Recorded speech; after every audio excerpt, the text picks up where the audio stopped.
തീപ്പൊള്ളലേറ്റ് ചികിത്സയിലായിരുന്ന ദമ്പതിമാരിൽ ഒരാൾ മരിച്ചു. പൊള്ളലേറ്റ ഭർത്താവ് സജി മെഡിക്കൽ കോളേജ് ആശുപത്രിയിൽ ചികിത്സയിലാണ്. നെടുമങ്ങാട് തെക്കട സ്വദേശി സൗമ്യയാണ് മരിച്ചത്. 32 വയസ്സായിരുന്നു. ആനാട് പഞ്ചായത്തിലെ വട്ടർത്തലയിലാണ് ഇവർ താമസിച്ചിരുന്നത്. 3 വയസ്സുള്ള കുട്ടിയുമുണ്ട്. കഴിഞ്ഞ ദിവസം വൈകിട്ട് ദമ്പതികൾ ഒരുമിച്ചുള്ള സമയത്താണ് വീട്ടിൽ തീപിടുത്തമുണ്ടായത്. ഉടൻ തന്നെ സൗമ്യ വീടിനുള്ളിൽ നിന്ന് പുറത്തേക്ക് വന്ന് മുറ്റത്തെ കിണറ്റിലേക്ക് എടുത്തു ചാടി.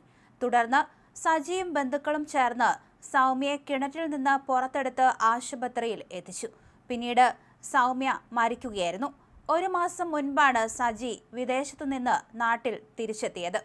അതേസമയം എന്താണ് തീപിടുത്തത്തിന് കാരണമെന്ന് വ്യക്തമായിട്ടില്ല.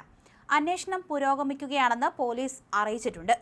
കഴിഞ്ഞ ദിവസം രാത്രിയോടെയാണ് സൗമ്യയുടെ മരണം സംഭവിച്ചത്.